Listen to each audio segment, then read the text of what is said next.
Welcome back and thank you for tuning in for this panel discussion on unexploded ordnance and chemical residues in the Baltic Sea, the state of play and call for further actions. Panelists will present the most current knowledge on unexploded ordnance, munitions and chemicals lying on the bottom of the Baltic Sea and propose the most effective and economically viable solutions. This panel will be moderated by MEP Anna Fotyga. For those who joined us recently, Mrs. Fotyga is the host of this event. She's ECR Foreign Affairs spokesperson and a member of the Committee on Security and Defence. After this panel, we will have again a Q&A session, so please feel free to send your questions via the ECR Group YouTube and Twitter channels. Mrs. Fotyga will soon start the discussion, but first we will watch a short video.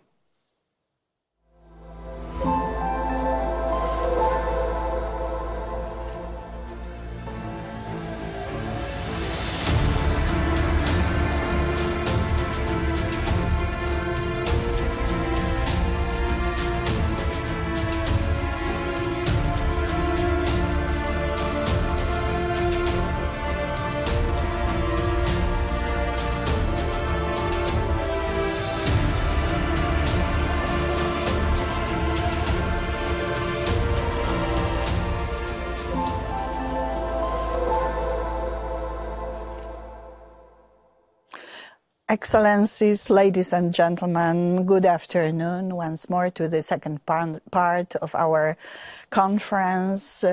It is my pleasure and privilege to introduce our special guest, delivering special remarks before the second panel dedicated to unexploded ordnance and chemical residues in Baltic Sea, His Excellency, Ambassador, the head of the mission of the Republic of Lithuania to the international organizations in Vienna, Ambassador Vaidotas Verba. Actually, he is the person of really outstanding diplomatic experience, extremely important for the purpose of this conference, but actually not only. I will mention his engagement with the OPCW that is crucial for our debates, but from my point of view, I would like to stress his role in preparation of the Eastern Partnership Summit in Vilnius, historic one, actually. All of us were focused on the outcome of this summit, having enormous impact in our region, in particular for Central and Eastern Europe. Also engagement of the ambassador with OSCE in Ukraine and coordination of all processes. Ambassador used to be the EU special envoy in preparation of the Eastern Partnership Summit in autumn of 2013. So, Excellency, floor is yours. So, Madam Minister, Minister Fotyga, thank you very much for such a kind introduction of myself. And also, I have to say that I'm extremely honored to be, first of all, part of this conference, part of this endeavor. And plus, I extremely happy to be within such distinguished panel. Since I was given an honor to present my special remarks, like an introduction into the second panel, second discussion, this time I'll try to be more general than specific, but nevertheless, some things from my point of view would be quite provocative. So that's why I would like to start by saying that, first of all, referring to the first panel, when we heard distinguished speakers and presenters about the problem itself, I should say that the seas around Europe are threatened by old and new sources of pollution. Seeded chemical weapons and conventional munitions, unexploded ordnances, still pose a high risk for environmental, human health, and economic activities at the sea. This is probably known to everyone, not perceived by everyone, but everybody heard somewhere, somehow, about this problem. But I'm extremely happy that, and actually honored, that in 2021 resolution of the European Parliament, number 2567, called for a review of the situation regarding chemical munitions dumped at the Baltic Sea after World War II and forged plans for their removal. I wish to highlight two very, very much important issues from this extremely important document. First, a request for the EU Commission to establish an expert group with the member states affected and other stakeholders and organizations tasked inter alia with the following mandate: studying and mapping exact locations of contaminated areas and proposing sustainable, suitable, environmental friendly and cost-effective solutions for monitoring and clearing the pollutions, with the ultimate aim of removing or fully neutralizing hazardous materials where extraction is impossible. It's a pretty long quote, but nevertheless very, very much important, because for the first time such ambitious aim was formulated. When we started, I mean some group of people, courageous and very, maybe I would say naive at the very beginning, but very dedicated people, started in 2004, 6, and 7 to think and to talk in the small communities, expert groups about the issue. So nobody dared actually publicly put this aim in front of us, say nothing about the official documents. Removing or fully neutralizing hazardous materials where extraction is impossible. It's something. Secondly, the resolution of the European Parliament further underlined that the environment and health dangers posed by the munitions disposed of in the Baltic Sea after World War II is not only a regional European issue, but a serious global problem with unpredictable short and long-term transboundary effects. Let me say, if we dedicated people, experts, scientists from all over the globe meet and discuss the issue, it does not make the issue global. What makes it global? When we put it on the international agenda of international organizations, intergovernmental relations, and etc. Since 2009, when my country, Lithuania, was bringing the problem of seeded chemical munitions to the international agenda, and our initiative in 2010, United Nations General Assembly in the 65th session adopted consensus resolution, cooperative measures to assess and increase awareness of environmental effects related to the waste originating from chemical munitions dumped at sea. That was something already. At the first time, not only in the context of security and disarmament, but also in the much broader context, the issue was flagged, and I once again repeat, was adopted by consensus. It means all the countries of the United Nations felt that time, 10 years ago, that it's needed to look into the issue, exchange information, and share best practices. But today we see that it's by far not enough. Right after that, the OPCW Third Review Conference, again in consensus resolution, and adopted the final document, noted this resolution and invited state parties of the parties to the Chemical Weapons Convention to support voluntary sharing information, raising awareness and cooperation on this issue. Again, sharing information, invited to cooperate. There was something like it was badly needed, but it's not something what makes parties and governments really committed to the action. Action is most crucial word in this sense, I think, which is in front of us today. There is a need to place the problem of CDM chemical munitions and exploded ordnances in the broader efforts of chemical and environmental safety and security. Once again, I want to refer that, yes, it is security issue, but not only security. It's much broader environmental safety and security, chemical safety and security issue, say nothing about the social part of it. And by this, we would enable broader interaction and cooperation with the governments, international and regional organizations, and non-governmental organizations to deal with these issues from safety, health, economic, social, and environmental dimensions. I want to emphasize, I do believe in multidimensional, multi-stakeholder approach towards the issue. And this should become our motto and the only way to really achieve something.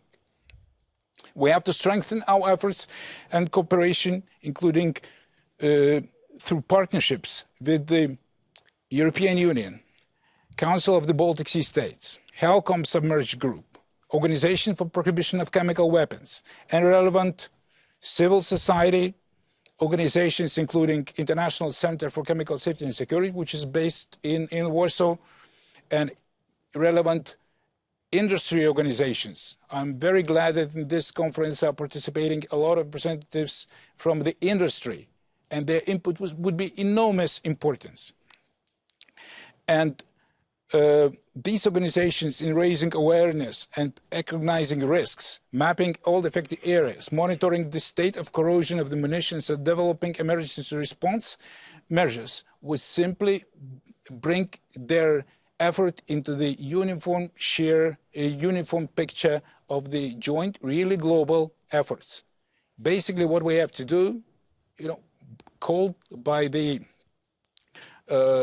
this duty, we have to share responsibilities to understand really who is doing what, dedicate our efforts, resources, financial resources, and do something. This would allow us to be really serving, not only to some kind of scientific purpose, but also serving the people who live in this environment. And finally, I'd like to stress that overall objective of the activities should to create conducive conditions and development of a broad international agreement to deal with the CDM chemical munitions and exploded ordnance in an active multi-stakeholder cooperation, free from political biases. When it was still part of the disarmament and security, big security problem, so it was, and still I think it's impossible to get away from the political biases, because all the major stakeholders look first of all through to this as through their political and whatever interests lens. So we have to get out of this, and I think the European Parliament and very able members of the Parliament who really want this issue to be dealt with, so took a very courageous decision, took a resolution with a very practical side on it. And I think so from now onwards, we have to bring our efforts even more concentrated, more dedicated to the very concrete deliverables, which I think so will be not far away, having such an ample pool of experts and scientists and dedicated people. We can definitely do this. So, and I would be more than happy to, I would say, participate in this endeavor, and I see a very, very bright future for our effort. And needless to say, I'm more than happy to participate in this panel's debate further and to answer some questions. And I definitely very much curious and eager to listen to my colleagues in the panel. Madam Minister, I'm returning the floor to you back. Thank you, Ambassador Verba. Thank you for your in-depth assessment of not only our resolution but actual state of play, and also contributing to part of the title of this second panel, so call for further actions. Thank you very much indeed. We look forward to your further interventions. Marie Tavernier.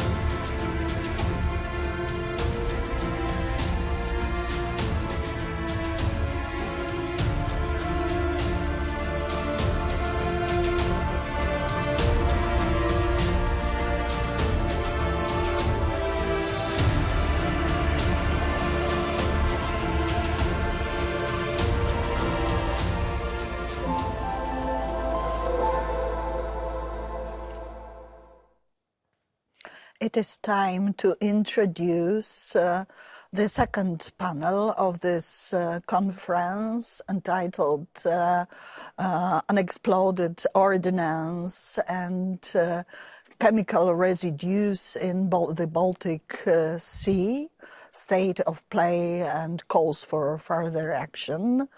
It is my pleasure and privilege to start with our first panelist, Madame Iglika Yakova, Dr. Iglika Yakova, because she holds PhD from Sciences Po in Paris, represents the European Commission after His Excellency Virginijus Sinkevicius introducing a whole conference. It is real pleasure. Madame Yakova is for quite a long time already engaged in DG Mare, in topic relevant to our debates, being deputy head of the unit A3, dealing with seas, sea region cooperation, and also maritime security. Madame Yakova, floor is yours. Thank you very much, Mrs. Fotyga. Hello to everyone. I'm honored and glad to intervene on behalf of the Commission. Ambassador, thank you very much for your introductory remarks, where you set the international initiatives in place, where you put our important matter in the international context, and you have insisted on the importance of raising awareness and visibility, and on the role of all actors in this endeavor. I would like to detail here what the Commission is doing and how we have proceeded on this matter. As the Commissioner Sinkevicius reminded us this morning in his welcoming remarks, a safe and stable and secure maritime environment is essential for preserving the EU strategic interests, for ensuring economic activities, and for protecting citizens. This is our common objective, I believe, objective of all of us. I would like to tell you a little bit more of our new approach to sustainable blue economy that the Commission adopted in this May 2021, where we do see that in order to develop a sustainable blue economy, we need to take into account that we need a safe and secure maritime space. This is essential for all economic activities. This is essential for sustainability of the activities. It is also essential for the citizens, for the coastal communities across Europe. That's why we put all our efforts in adopting the appropriate solutions to tackle the issue. So first, let me start with putting everything in the context. In 2019, the Commission organized the so famous colloquium on the challenges of unexploded munitions in the sea. The objective was that all stakeholders have a clear understanding of the challenges at stake. The event was attended by the European Parliament, by the Commission, member states, authorities, industry, research organization. Everyone was around the table. And it was pointed out to the need for a stronger cooperation and coordination, as we have all rightly said this morning and today, and you, Ambassador, that it's essential to have cooperation between public and private bodies to enhance the monitoring of dumped munition, to minimize the possible risks for the environment and for the maritime activities, including social and economic activities, but including safety as well. We have heard several interventions this morning that were pointing at this aspect too. So we built on the results of this colloquium, and we launched a study that started in January 2021 this year to gather and streamline best practices for accidental encounters with dumped munitions at sea and to address relevant environmental concerns. What is the overall goal of the study? First, we want to map existing unexploded munitions at sea. Then to map approaches that monitor and remove these ordnances across the European member states. Identify and assess best practices, this is crucial. Propose a set of common procedures and response models in dealing with accidental recovery. So in this respect, we heard the Polish captain this morning, who also made a very pertinent intervention with regard to specific guidelines or a handbook that could be used in such events. So these are part of the actions that we are working on and researching and considering how to take forward. More specifically, the objectives are to enhance cooperation among all of us, member states, authorities, private bodies, regional organizations, in dealing with accidental recovery or any encounter with unexploded ordnances and chemical munitions dumped at sea. We are, as I said, thinking of developing some guidelines that could serve all of us.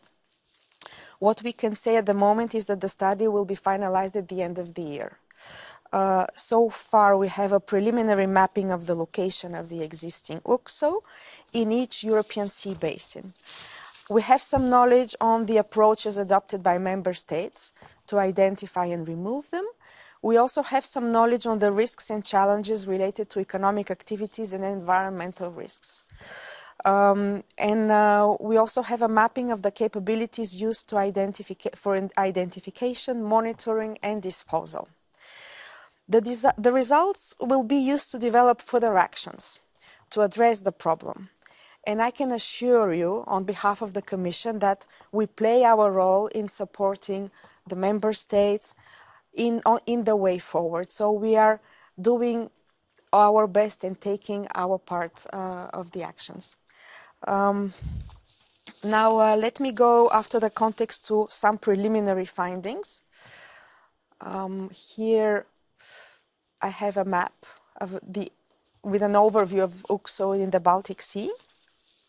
Of course, the study is still ongoing, but those figures are subject to change. But for the moment, it could set the scene and it could allow us then to have a good discussion.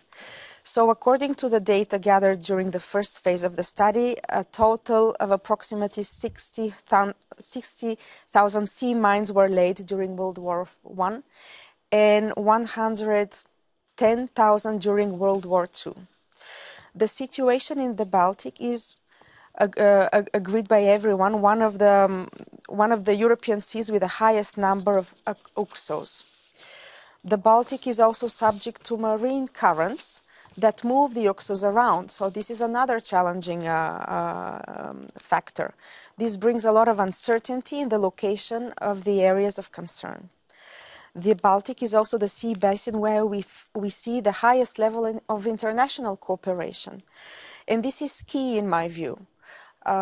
This could be set an example of how international cooperation could work together among different partners. as I said initially, we can't succeed without cooperation, and this has to be done at every possible level, European level, international level, also regional and local level. Of course, I don't forget European member states. There are several types of UXOs in the Baltic Sea, which I will not name here, but this analysis is also part of our study. There is also analysis on the estimated encounters, on economic and environmental risks. These aspects will be further developed and presented to you in the study. So this is about the context. I mentioned briefly some studies. Here you have some examples and visual material. Now I would like to briefly talk about the way forward. We are already working and developing some ideas, but it's important in my view that we first wait for the final results. And then, as I said, we will play our role in supporting member states. And for any course of action, we will consult with the stakeholders and actors involved. We already have developed some initiatives. Conference as such one is very important because this helps us gather ideas, test, brainstorm, collect information to be used for our policy work.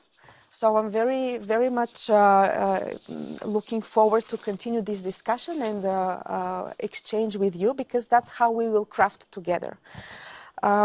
We have listened to your views through the Parliament and through various citizens' initiatives, and we work in addressing those issues of concern. The Commissioner has already mentioned, the European Maritime Security Strategy. We have also addressed the issue in the European strategy for the Baltic Sea region. We have worked through the Interreg Baltic Sea region program. A very important work has been done through HELCOM, the Baltic Sea Action Plan, which was adopted in October. So all those are stepping stones towards a successful resolution of the issues. We will reflect on how to continue after the study. We are thinking of developing specific guidance. We're thinking of streamlining the data that has been gathered through the digital tools that are at our disposal at the EU level.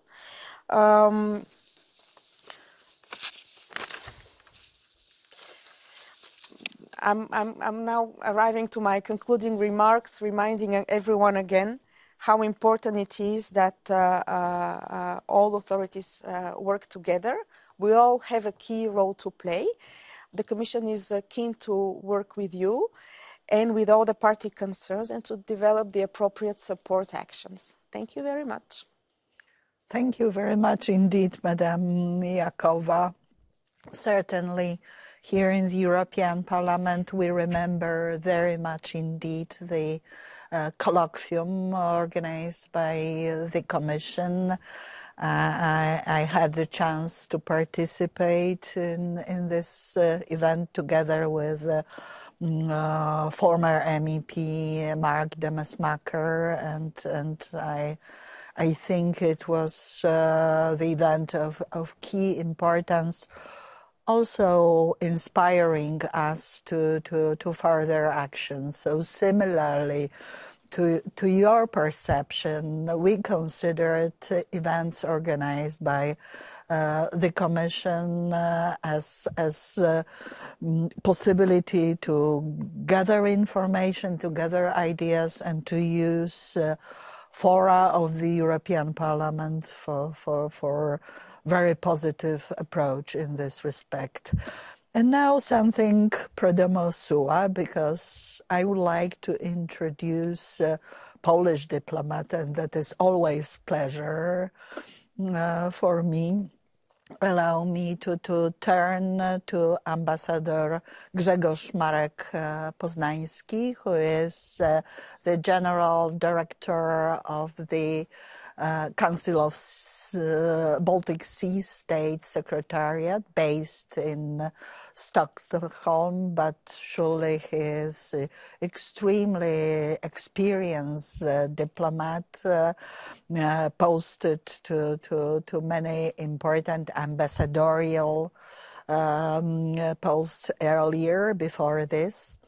Also a coordinator of Polish recent presidency of the Baltic, the Council of Baltic Sea States. But allow me one personal note to this presentation. I read somewhere that after your nomination, Ambassador, you told that Balticness used to grow within you. And myself, being from the northernmost constituency of Poland and feeling this Balticness, actually sea breeze in my nostrils all the time, I'm particularly touched by this. So, floor is yours. Thank you very much, Madam Minister, and Excellencies, ladies and gentlemen. Thank you for invitation for this important and very timely event. And yes, Balticness rose within me. I think the second part of my career was devoted in the Polish diplomatic service before I moved to Stockholm and I started heading the CBSS Secretariat. It was already more than 10 years when I dealt with the Baltic Sea issues in a bilateral or wider regional cooperation context. Once again, thank you for being here, and this is a real honor to be in such a distinguished panel. Let me start from two facts or quotations that will explain easily how I think and how my organization thinks about the unexploded munitions and chemical residues in the Baltic Sea. In July 1955, a group of Polish children arrived in a coastal village of Darłowo for summer camp, and a few hours after being exposed to the barrel, which turned out to be a mustard gas, over 100 children began feeling sick, and 4 of the Polish children ultimately suffered irreversible eye damage. So that shows that the issue is absolutely not new, that we are living with the sticking bomb already for so many years. And let me quote the distinguished Professor Beldowski, who is also in this panel, who in one of his articles, he wrote that one thing is certain, the clock is ticking. Bombs will erode sometime between 2020 and 30, according to the model. It's quite soon, and of course it's only a simulation, but we may never be sure, but we should be assuming the worst case scenario. So definitely I will add to the voices of my dear colleague Vaidotas, who called for action. Definitely we need action, and I think that I will refer to some of these declarations and the resolutions here in the Baltic Sea. But let me start from explaining what the Council of the Baltic Sea States is doing here in this panel. Our organization, CBSS, is intergovernmental political forum for regional cooperation, which supports a regional perspective on global challenges. So we are in the right place today.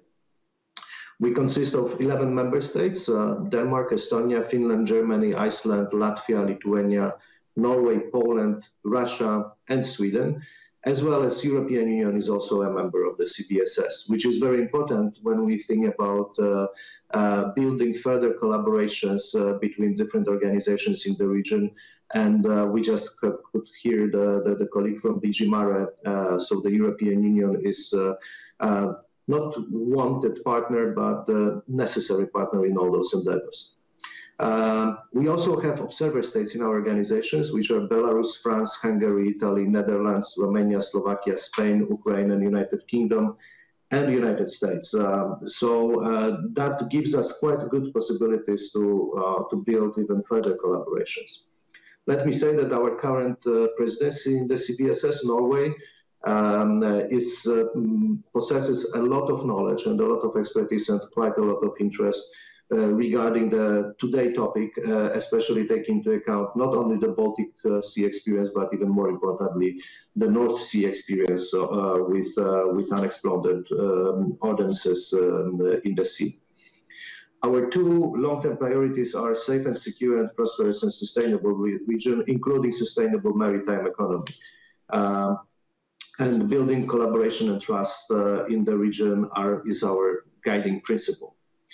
I must underline that we maintain excellent relations based on principles of complementarity with all major organizations in the region. And I would like to especially mention two of them in the context of today's conference. One is Helsinki Commission on HELCOM, and another one is the Baltic Sea Parliamentary Conference. Dump munitions is a threat for all CBSS member states, not only endangering human health and ecosystems of the sea, but potentially also putting maritime economy at risk, including tourism, shipping, and fishing. It's worth mentioning that 4 of the 7 largest fish exporters in Europe are countries with the Baltic coast. Thanks to several past and ongoing projects, such as ChemSea, Modum, and Diamond, and the efforts by the HELCOM expert group Submerged, we know much more about the situation, and we have quite a comprehensive set of recommendations on how to deal with dump munitions in the Baltic Sea. However, there seems to be some disagreements on how to deal with the particular munitions depending on where they are placed. And we've heard already in the first panel that the same type of munition or the ordnance may be treated from the point of view of urgency differently, depending if it's in the seabed residues or somewhere else, but also according to the different types of those munitions. Definitely, we need sound scientific advice in this matter, and I will be waiting for the further presentations in this panel and definitely the next panel as well. Let me go back to our two main partners in the region. That is, one is the Baltic Sea Parliamentary Conference. In the most recent resolution of the BSPC concerning the sea dump munitions, the conference called inter alia to bring together different national findings, research results, and data in the expert group, if possible at HELCOM, and on this basis to prepare concrete actions for removal of explosive ordnance in the Baltic Sea. Secondly, it called to strive for international donor fund in the concretization of the financial instrument. And thirdly, it called to establish the Baltic Sea region as a global model region for the environmentally sound, rapid, and affordable salvage and decontamination of removal of explosive ordnance dumped in the sea. Also, in the recommendations by the BSPC rapporteur, Peter Stein, made in the interim report on the sea dump munitions, I would like to mention especially two recommendations. One is that all current research findings and results on the topic must be brought together multinationally, and the data has to be standardized. And I think that's what the EU colleagues will be striving to do in the nearest future. And secondly, a joint multinational group of experts on science and technology and processes should be set up, which based on constant evaluation should give annual recommendations for targeted, necessary handling of sea dump munitions and unexploded ordnance. A colleague from DG Mare also mentioned the recently updated HELCOM Baltic Sea Action Plan, which declared two things. One, to develop the best environmental practices for comprehensive risk assessment of munitions, and implemented the best available technologies for environmentally sound and safe management by 2028. And secondly, it declared to maintain the HELCOM thematic assessment on hazardous submerged objects as a living document, including munitions, and regularly update information in the HELCOM map and data service by 2024. So what we are having, what we take from those documents are basically three things. We need to bring together all the data available. We need to standardize it so we all know what we are talking about. And we have to run the comprehensive risk assessment. And let me say a few words how I see my organization, the Council of the Baltic Sea States, fitting into these endeavors. First of all, we are very much willing to work closely with HELCOM, BSPC, and other relevant actors to determine the best possible format for such cooperation. Our organization experience in different stakeholders of different stakeholders form a good ground to take up complex issues. It is illustrated well in our expert groups, where governmental EU experts work together with partner organizations like HELCOM or BSPC, local and sub-regional authorities, academia, and what is important in today's context, also business. Through the last 6 years, one of the important areas of work in the CBSS priority safe and secure region was the creation of a network of CBRN experts in the Baltic Sea region, and we would be very happy to use this network to advance the issues and spread the information and facilitate the collaboration. Those recommendations of the BSPC and HELCOM, which I mentioned a while ago, of course, we support them very much, and we would like to contribute in creating the forum to bring together the findings and data to setting up the multinational group of experts. And let me remind you that we have in the CBSS EU member states, we have EU itself, and we have non-EU member states, which is also very important in this context. Also, just recently in Helsinki, together with the HELCOM Secretariat, we discussed the idea to organize the roundtable in spring 2002 with the aim to take stock of current scientific and technical findings in the field and try to establish a kind of a categorization of damp munitions in order to prepare the concrete, well-aimed proposals referring to the urgency of different categories of munitions as well as cost of their neutralization. In such a way to form the basis for concrete decisions by governments and international institutions. And of course, when preparing for such events, we'll be in close contact with all the participants of today's conference. Let me finish with saying that we need to make our seas safe and clean for future generations, and let the coming decade will be a true decade of action. Thank you very much. Thank you very much indeed, Ambassador, for your comprehensive presentation, directly referring to the topic of our panel. But in particular, I would like to thank for your proactive approach to this and presenting possibilities that are at your disposal to contribute to our joint efforts. Once more, thank you very much indeed. Ladies and gentlemen, now it is my pleasure and privilege to present real authority on in the scientific world, but well known to community of people engaged in assessing the topic of in particular chemical residues, but not only. I saw even yesterday how much respected Professor Paula Vaninen is. Professor Paula Vaninen of Finland, director of very FIN. This term just refers to the center institution within the University of Helsinki that is dedicated to verification of chemical weapons. And with much pleasure and privilege, I give the floor to Professor Paula Vaninen. Floor is yours, madam. Thank you, Mrs. Fotuka, and thank you for all the organizers for inviting me. It's a great pleasure, and I'm happy that we can hear a lot of positive future plans.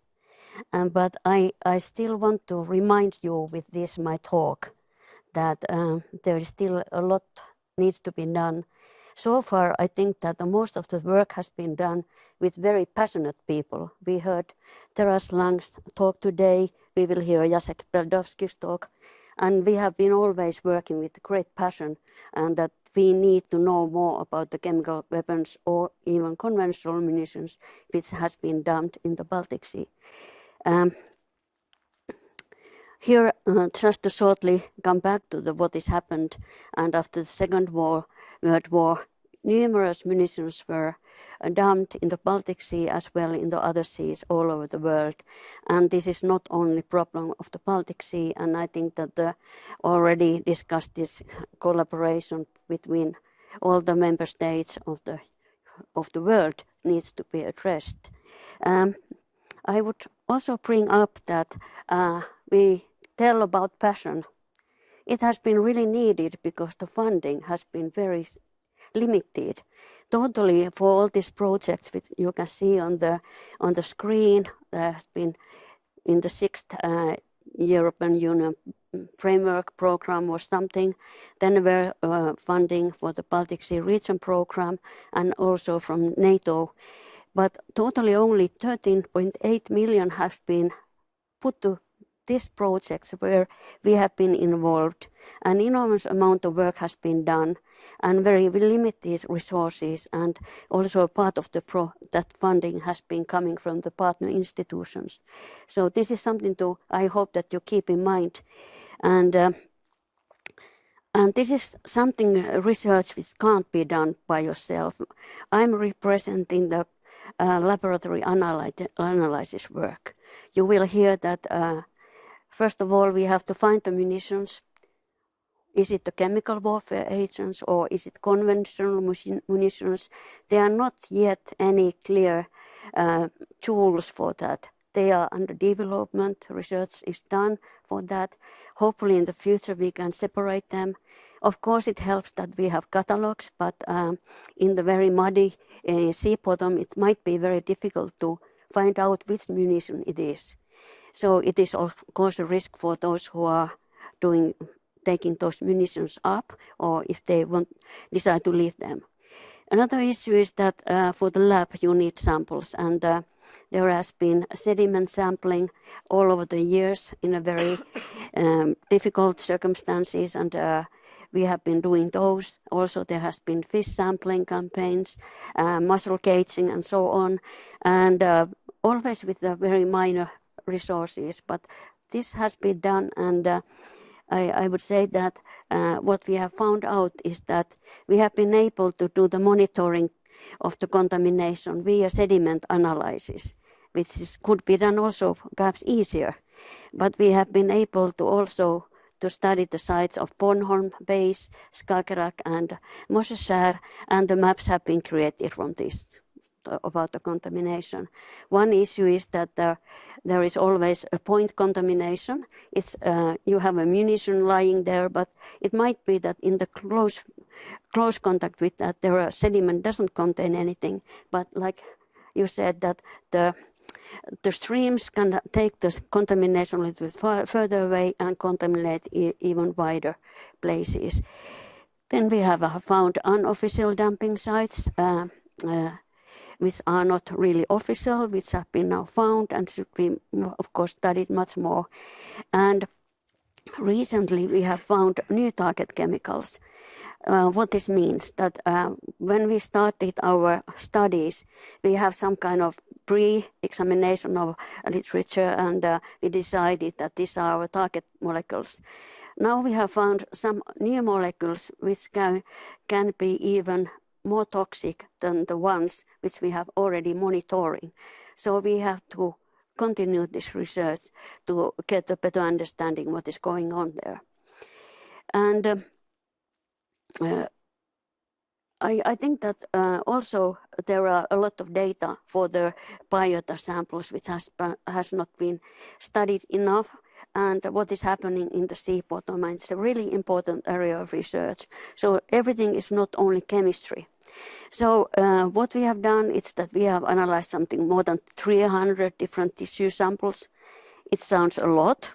In fact, if you think about the sea, how many fishes are swimming there, it's it's almost nothing. Then we heard this morning that the statement that the concentrations has been very small. All the research is based on hypotheses. You have hypotheses what has happened to the chemical when for example, fish takes it in.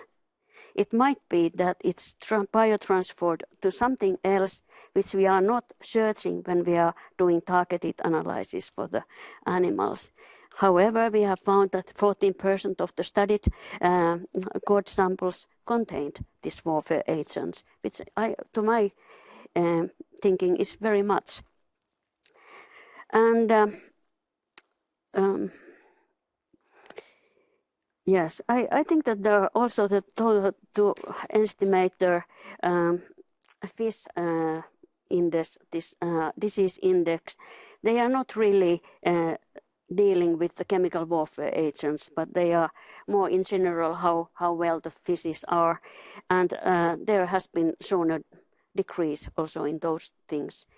Then we have developed together with the other partners this decision support system, which we will have already heard something, and probably you will hear much more from Jacek Beldowski. But at least what you can see on the screen is that there are all type of maps and all type of protocols which should be followed when you take the samples and when you do the analysis. But of course, it's not finalized yet. Then for the future research goals, I would say that we have to, of course, study these newly found chemicals, and that we get the total burden, what is there in the sea bottom. And something what we haven't had funding has been the near bottom water samples. We know already that Clark, for example, is going from the sediment to the near bottom water sample, where the toxic itself is more available for the fish, for example, to get that.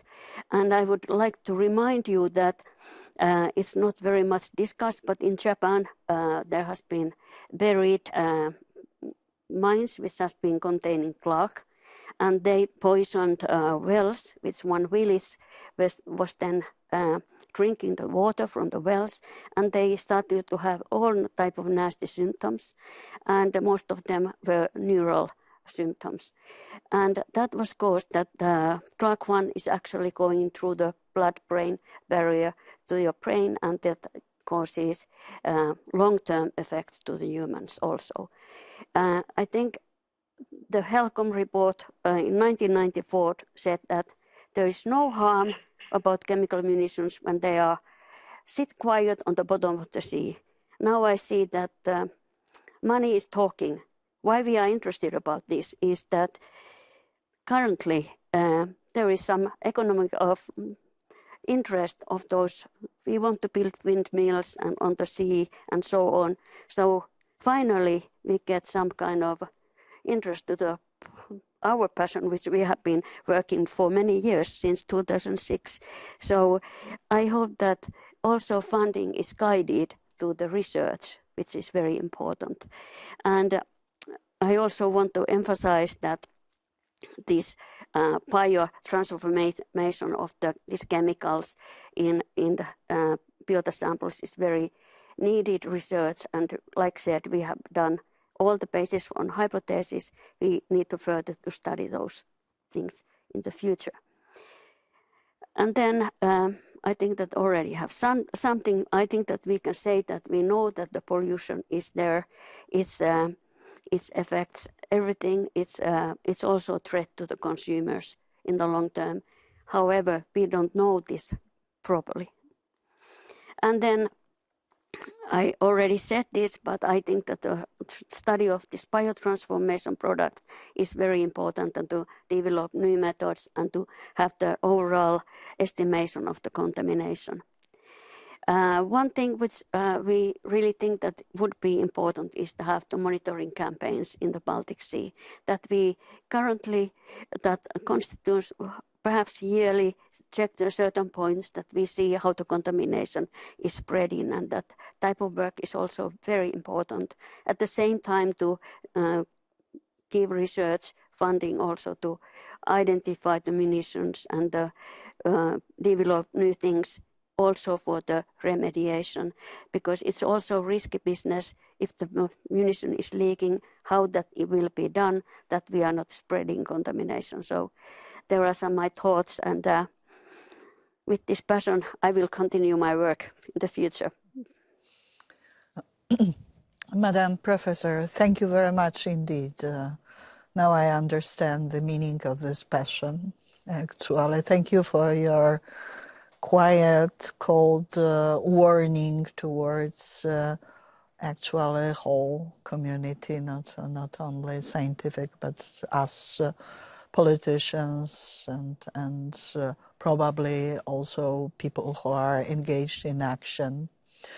Now my last but absolutely not least person in this panel, Professor Jacek Bełdowski, professor at the Institute of Oceanology of Polish Academy of Sciences, institute based in Sopot, so directly my constituency. And I would like to thank Professor Bełdowski not only for his activity in the field in this area, but also for actually being a key person in advising us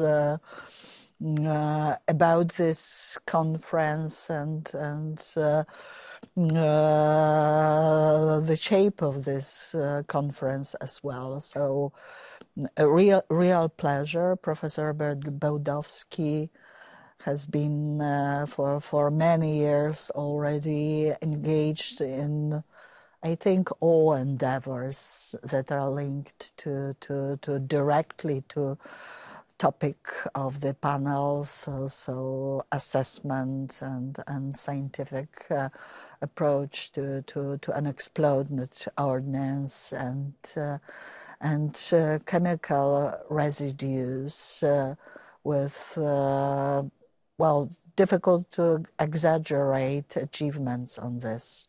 We look forward to your presentation, really. Thank you, Madam Minister.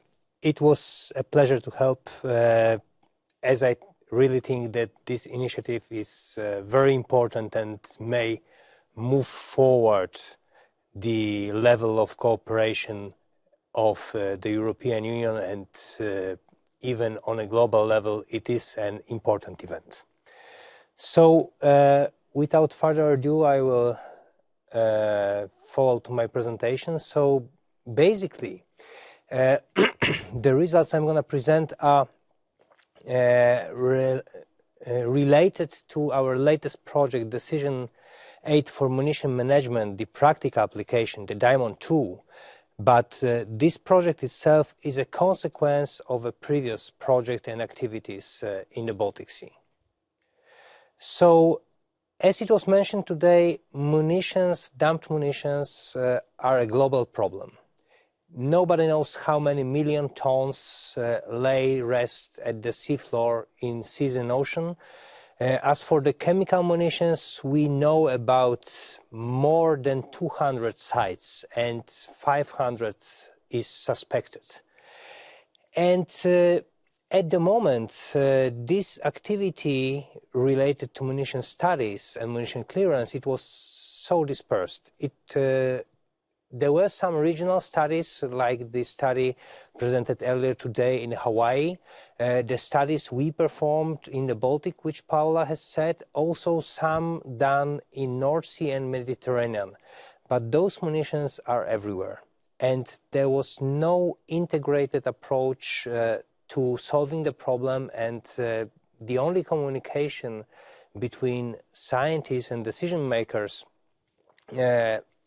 in the global context is at some scattered conferences. So, for example, there were never calls in like a pan-European programs like Horizon. There was one in Mercy W in Framework 5.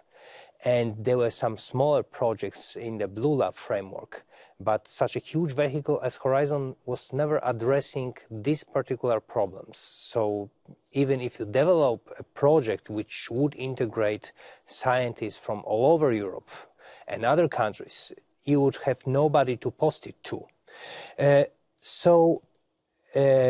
Not only the science, but the technology is not really integrated.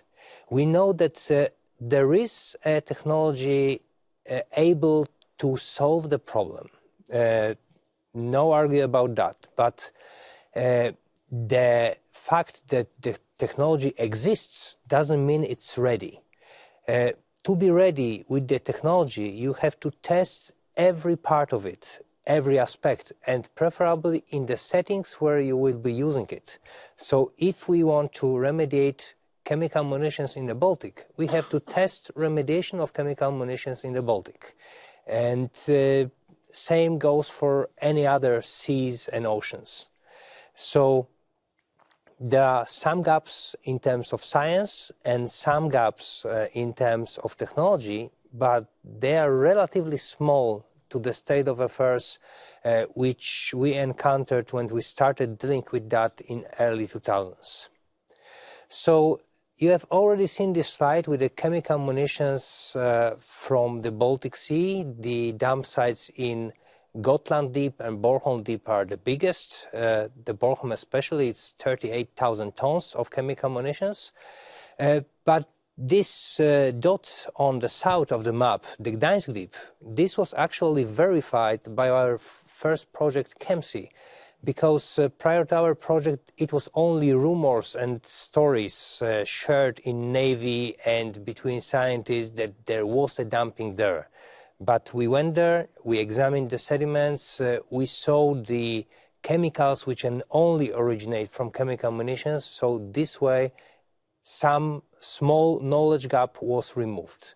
So I've been working with this issue for over a decade, and I've been coordinating 4 now major projects in this area. So first it was ChemSea, just to evaluate if the chemicals munitions are present in the Baltic on the seafloor surface, not somewhere deep in the mud, that they do leak and they do impact the environment. Then the modum was to actually improve the tools we're using to put them to a level where they could be used in monitoring, should anybody would agree to monitor those places.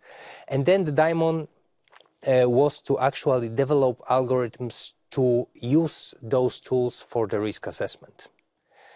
So in Diamond, we took the approach of so-called Ecotox toolbox, meaning that you have to first know where the munitions are, identify them, identify their status, then check if they are leaking to environment and what is leaking.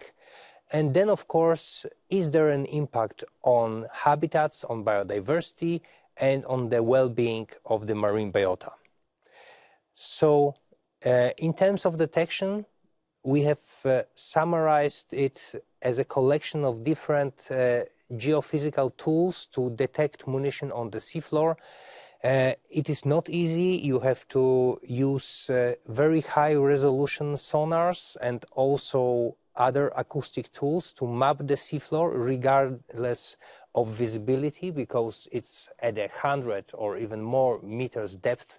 So then you will not see the light, and the turbidity of the water is such that the visibility sometimes drops below 20 centimeters. So acoustic imagery is the only solution. Then if you detect it, you have to actually deploy the remotely controlled robot to verify what are you seeing. Is it the munition or is it something similar, and is this munition chemical? Then you have to assess the state. On this picture you are seeing the German KC-250 mustard bomb. In a state it was dumped because it was actually washed ashore in Bornholm, this particular bomb.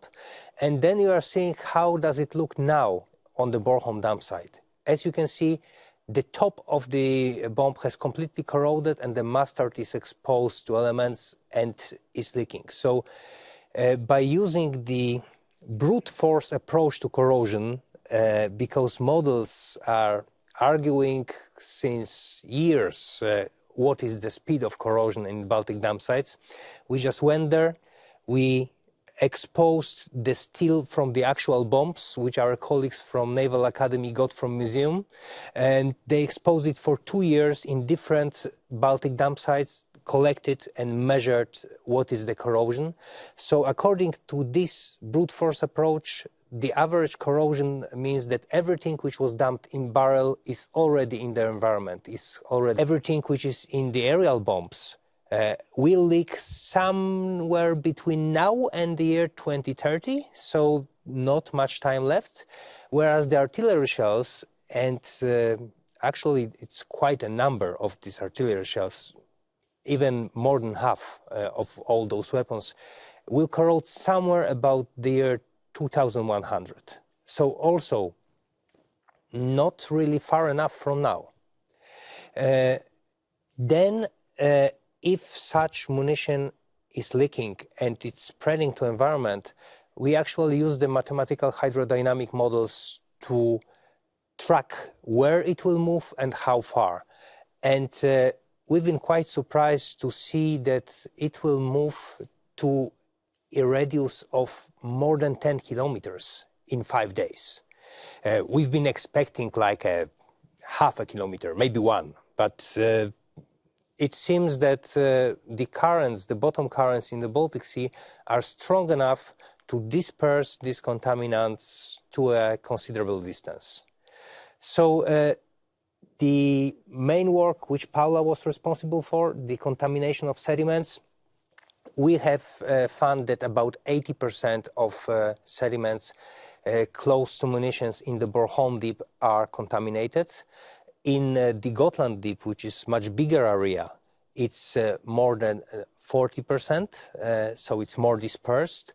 Whereas in different other places, this degree is lower, but still we are seeing the contamination not only in this official dump site and unofficial like Gdańsk Deep, but also in some almost random places in the Baltic Sea where the convoys transporting the chemical munitions from port of Volgast, where it was stored, to the dumping areas were leading. So those convoys apparently dropped everything on the way.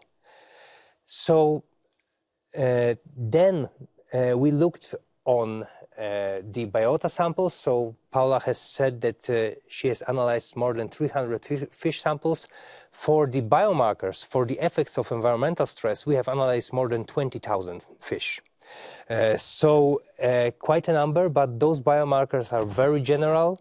You may see on the chart that in some years the markers of environmental stress were clearly outstanding on the Bornholm Deep dump site, but not all of them, just because these biomarkers are very general. And if fish is sick from any other reason, it will show as the same as it was sick from the chemical munitions.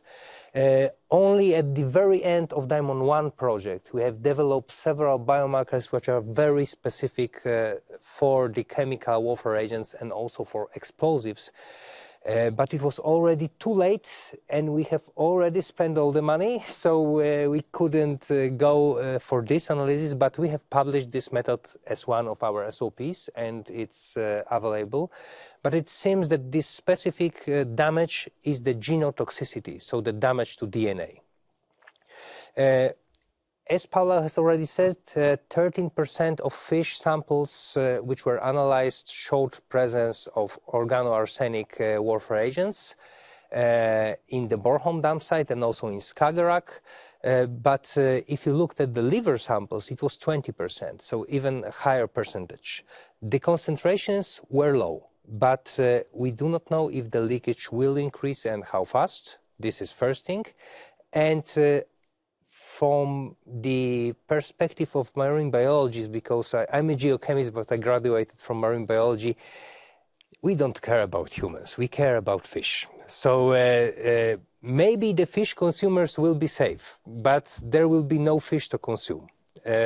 Well, this is, of course, the worst-case scenario. Let's hope it will never happen. But this is something we must keep in the back of our head. It could happen. So, finally, we have tried to put all this knowledge from all this project into a simple tool which could be used by decision makers. So they do not have to start another extensive study case by case, but use something to give them an overview of the situation. So we are taking all these aspects which we measured. So location, condition, type and properties of the munition itself, the condition of environment nearby and the actors on site, meaning also anthropogenic activity like offshore building, tourists, fishing, etc. And all of it is input into a database, and this database is queried if you are examining known munition or if you are finding a new munition. It will get all your data, which you will input, but it will also look around for all relevant data which is already in the databases and will put it through the neural network. And this neural network will give you the hazard and also the level of confidence. So meaning if you have almost no data, it will show you that, okay, hazard might be big, but we are very not sure of the situation. So this tool is already online. It can be accessed via the diamondproject.com page, and you can register and use it for free. And we encourage people, even if they are not decision makers, to just see for themselves what are the consequences of those munitions on the bottom. And it will not only give you these colorful sliders I show, but it will give you a full report, meaning what is the hazard for different groups, like for offshore infrastructure, like for fishermen, for tourists, and for the environment as such. Both for explosion, in case mostly of conventional munitions, and for corrosion in terms of chemical munitions. It will show you how far and where it will spread from the point source, and it will show you what are the biggest hazards. Is it just corrosion, meaning that if you do nothing, if you remove all humans from this place, it will anyhow corrode, leak and damage environment? Or is it from some anthropogenic activity? It's like maybe it's bottom trawling, which is the biggest threat, or maybe pipeline construction is the biggest threat in this particular case. So it is by all means not perfect tool, but it is a progress, and it is actually utilizing all the knowledge of a decade of studies to help you make decisions. And this is my personal point of view, that there is no need to actually retrieve everything from the depths of the oceans and seas.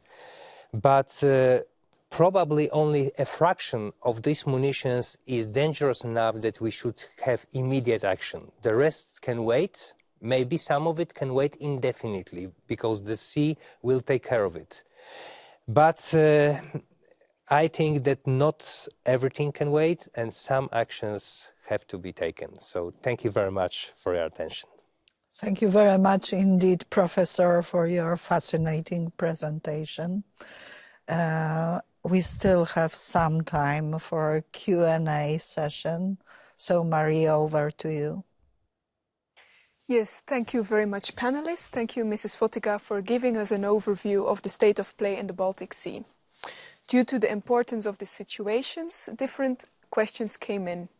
The questions are, with the information we have available, how confident can we be in the successful removal or neutralization of the munitions in the Baltic Sea? The second question is a bit more specific. I know that the Latvian Navy is very active in dealing with this hazard, but its scope of actions is geographically limited to the Gulf of Riga. However, from the open sources and data showed today, we can see that one of the biggest problems lays on the floor of the Helsinki Bay. I've heard what the Finns are doing, how aware of the situation they are, but what can be said about the attitude of the Russian Federation? Do they share their maps and data? Do they undertake any actions? Ms. Fotyga, the floor is back to you. Thank you very much indeed for all of those very interesting questions. I think that probably all our distinguished panelists wish to contribute to some of our parts of this. Maybe let me to start with, because of complexity of the last question, maybe I will ask Ambassador Poznański to address first the last question, and then eventually all of panelists to both questions, including Ambassador, if you wish. Okay. I really invite you to contribute as well. Ambassador Poznański, may I ask you to Yes, start? absolutely. Absolutely. Thank you, Madam Minister. I'm not aware how it works technically. I think that colleagues participating in those various projects will be able to share more information how the real exchange of information takes place. When it comes to Russia, I will simply answer that. In my intervention, I quoted both the HELCOM Baltic Sea Action Plan, just recently updated, and also Baltic Sea Parliamentary Conference resolutions, because I mentioned only one, but they are really repeating themselves year after year. So, and in all those formats, this is also the position of the Russian government, that Russia is a member of the HELCOM, and also Russian parliamentarians who participate in the work of the BSPC. So, all those calls to collaborate, to share data, to work together, also applies to Russia. How it happens on the practical level, that I would really like to hear from the colleagues. But I would say the declarations, we all around the Baltic Sea states make the same. Now it's really the issue how we put it into very concrete action. And let me just very, very briefly refer to what Professor Brodowski have said. From this, I take that, from what you've said, I take that we really need a kind of a categorization. What substances, what residues are most urgently needed, and that's where we should focus our immediate action, keeping in mind that some other will require our attention, let's say in 10 years, maybe a little bit later, or even, and to really establish what is the most urgent action at the moment, and where you need the political commitment and political decisions, government levels, and of course with the support of the European Union, and what can be left for a little bit later and what can be left for much later. Let me stop here. Thank you. Ambassador Verba, would you like to contribute to the same? Yes, I see that our time is ticking up, and I very much agree that with your assessment of previous speakers, particularly professors, and both professors, what they made a not only fascinating but very scary presentation. I can tell you, I'm hearing this every time when I hear, and I'm already sick of hear a very scary presentations, and in his memoirs, Colin Powell said once that if you have at least 50% of the intelligence information, you should act. We don't need something, of course we need more investigation, more detailed things, but it's time for action. We with Grzegorz, we are diplomats practitioners, and diplomats who do not practice, they are not diplomats. We simply want to do something and see practical results.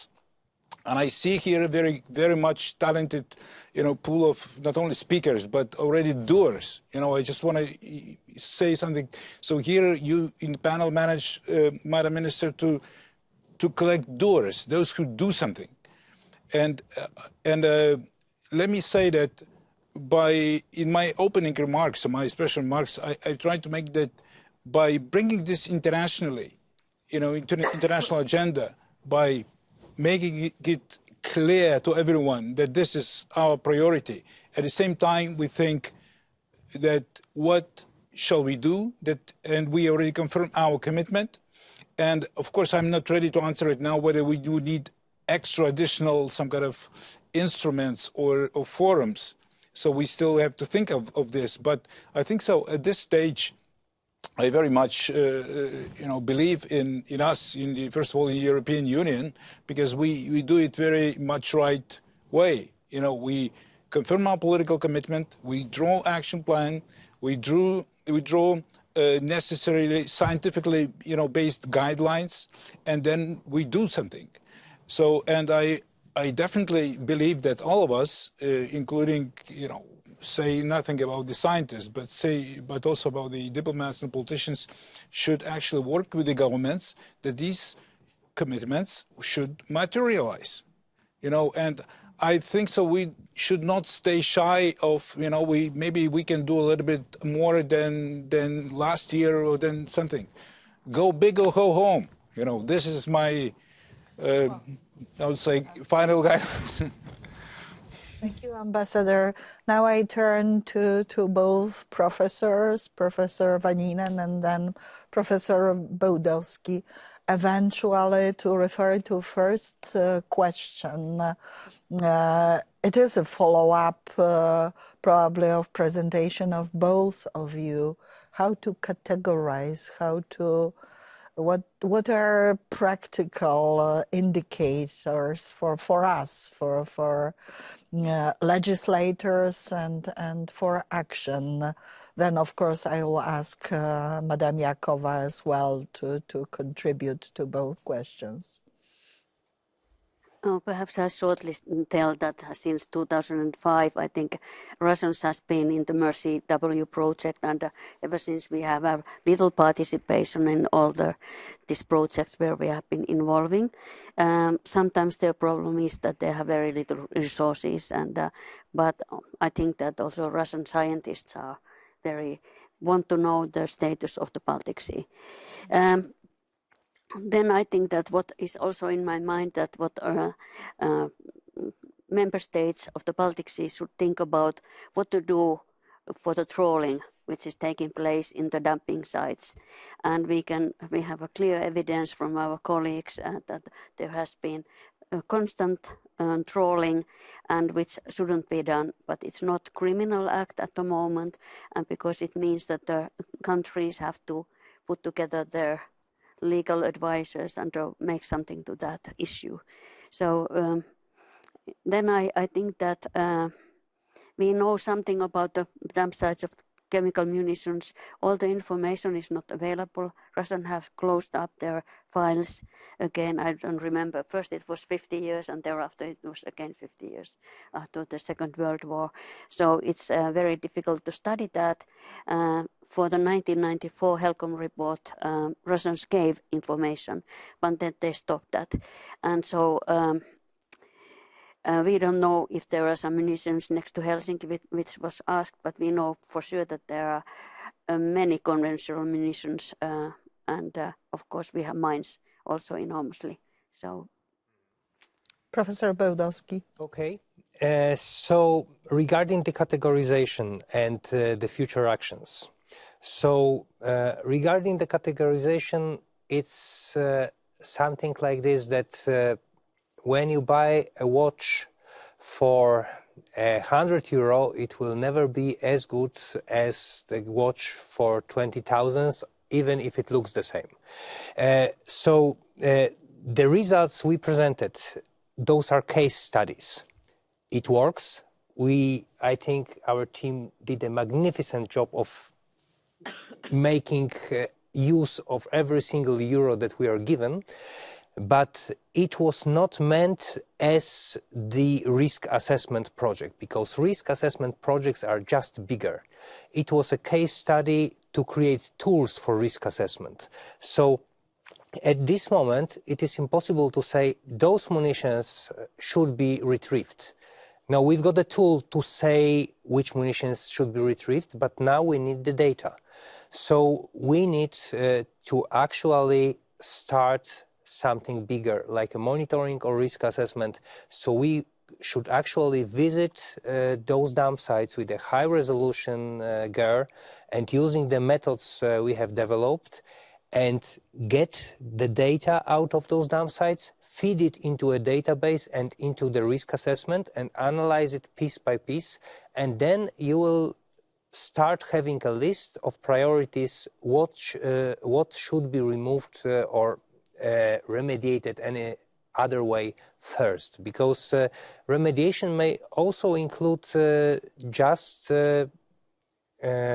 special actions recording the anthropogenic activity. Like Paula said, banning of trawls in the area where you've got chemical munitions lying on the surface of the sediments, this is already a remediation action. And and it doesn't include retrieval. So at the moment we need more data. I would never say we do not need more science, but we need data more than science for this categorization. So, of course, we should still eliminate knowledge gaps. We should still improve this risk assessment tool to be more accurate. It can be done, of course, but at the same time, we should start feeding the dragon with data and get the priority list. Sure. Thank you, Professor. I would like to give the floor finally to Madam Mijakova for contribution, eventually your final remarks. Thank you very much. 3 final concluding remarks and takeaways from my side on behalf of the Commission. First of all, I hear your call to prioritize actions.